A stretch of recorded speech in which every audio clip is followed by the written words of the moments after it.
طارق بن زیاد جس نے اندلس کے ساحل پر پہنچ کر اپنے بحری بیڑوں کو آگ لگا دی، لیکن کیوں؟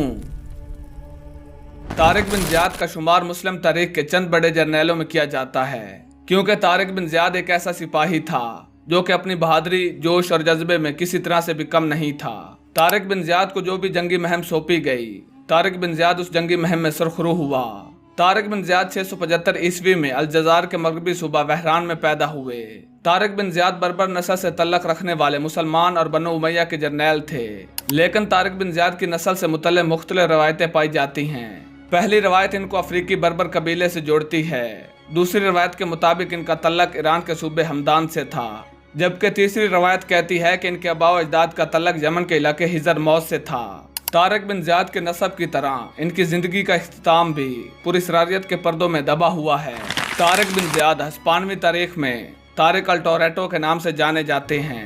انہیں اسپین کی تاریخ کے اہم ترین عسکری رہنماؤں میں سے ایک سمجھا جاتا ہے۔ طارق بن زیاد اموی خلیفہ ولید بن مالک کے دور میں مراکش میں موسیٰ بن نصیر کی فوج کے ایک کمانڈر تھے، لیکن اپنی قائدانہ صلاحیتوں کے سبب وہ جلد ہی خلیفہ کی نظروں میں آ گئے اور انہیں تقبہ شہر کا گورنر بنا دیا گیا۔ افریقہ کی اسلامی سلطنت کو اندلس کی بحری قوت سے خطرہ لاحق تھا، جبکہ دوسری طرف اسپین کے عوام نے اپنے بادشاہ کے ظلم کی کہانیاں موسیٰ بن نصیر تک پہنچائی تھیں، کیونکہ اسپین کا شہنشاہ ریڈارک بہت ظالم اور خود غرض عیسائی حکمران تھا۔ جب اس کو حکمرانی ملی تو اس وقت اس کی عمر 80 سال تھی۔ جنگی لحاظ سے وہ بہت تجربہ کار اور ذہین آدمی تھا۔ عمر کے آخری دنوں میں بادشاہت ملنے کی وجہ سے وہ نہایت ہی مغرور اور خود غرض ہو گیا تھا۔ موسیٰ بن نصیر نے اپنے خاص آدمیوں کو اسپین کے حالات جاننے کے لیے بھی بھیجا تاکہ کاؤنٹ جالین کی باتوں کی سچائی معلوم ہو سکے۔ اگر اسپین کے حالات واقعی بہت خراب ہیں تو پھر پوری تیاری کے ساتھ اسپین پر حملہ کیا جانا چاہیے۔ اس طرح اسلام کو اسپین تک پھیلایا جا سکتا ہے اور ظالم کے ظلم کا شکار مجبور لوگ بھی نجات پا لیں گے۔ اسپین پر کئی سو سال تک کسی نے حملہ نہیں کیا تھا۔ اسپین کے حکمران سمجھتے تھے کہ ان کے پاس ایسی طاقت ہے جس وجہ سے کوئی بھی ان پر حملہ کرنے کا سوچ نہیں سکتا۔ پھر وہاں کی آب و ہوا بھی کچھ ایسی تھی کہ غیر ملکیوں کو راس نہیں آتی تھی، اس لیے اسپین پر حملہ کرنے کی کسی کو ضرورت نہیں تھی۔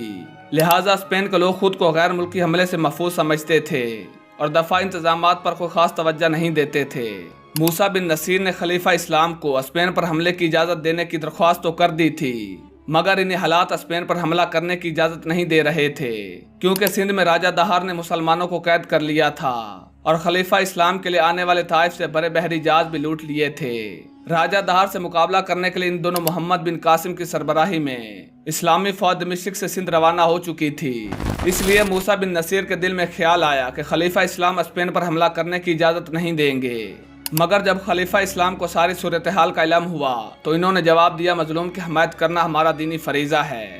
کاؤنٹ جالین نے ہم سے مدد طلب کی ہے، اس لیے اس کی مدد ضرور کی جائے گی، لیکن ذرا رکو، یہاں پر یہ کاؤنٹ جالین کون ہے جس کی مدد کی جا رہی ہے؟ تو کاؤنٹ جالین اسپین کا ایک عیسائی سردار تھا جو کہ افریقہ کے مسلمان گورنر موسیٰ بن نصیر کے دربار میں مدد کے لیے آیا تھا۔ خلیفہ اسلام ولید بن عبد الملک نے اس مہم کے لیے موسیٰ بن نصیر کو فوجی مہم کا مکمل اختیار دے دیا۔ موسیٰ بن نصیر کی سوچ کے برعکس خلیفہ اسلام کے جواب نے انہیں حیران کر دیا۔ ہر سپاہی اسپین کے خلاف لڑنے پر خوشی سے راضی ہو گیا تھا۔ سب کا خیال تھا اس مارکے کے لیے کوئی بڑا لشکر بھیجا جائے گا، مگر اسپین کے طاقتور بادشاہ کا مقابلہ کرنے کے لیے صرف 7,000 سپاہی بھیجنے کا فیصلہ کیا گیا۔ طاقتور اور اجنبی ملک کے مقابلے میں صرف 7,000 سپاہی بظاہر بہت کم تھے، مگر موسیٰ بن نصیر نے یہ 7,000 سپاہی ایسے چنے تھے جو بہادری اور وفاداری میں اپنی مثال آپ تھے۔ اب سوال یہ پیدا ہوا کہ 7,000 سپاہیوں کی قیادت کس کے ذمہ آئے گی؟ اسلامی فوج میں سینکڑوں تجربہ کار اور دلیر سپہ سالار موجود تھے، جنہوں نے موسیٰ بن نصیر سے درخواست بھی کی کہ اس مارکے میں انہیں بھیجا جائے۔ خود ان کا سگا بیٹا اس موقع پر سالاری کا امیدوار تھا، مگر موسیٰ بن نصیر نے اس موقع پر ایسا فیصلہ کیا جو تاریخ میں ایک انوکھا فیصلہ تھا۔ انہوں نے اسپین کو فتح کرنے کے لیے 7,000 سپاہیوں کو لشکر کا قائد ایک ایسے شخص کو بنایا جو نو مسلم بربر اور آزاد کردہ غلام تھا۔ وہ غلام خود اس فیصلے پر حیران تھا۔ اس خوش نصیب انسان کا نام طارق بن زیاد تھا۔ سب لوگ اس فیصلے پر حیران تھے کیونکہ موسیٰ بن نصیر نے اپنے سگے بیٹے پر اس نو مسلم آزاد کردہ غلام کو ترجیح دی تھی۔ بے شک اسلام میں انسانی وقار کی یہ لاجواب مثال تھی۔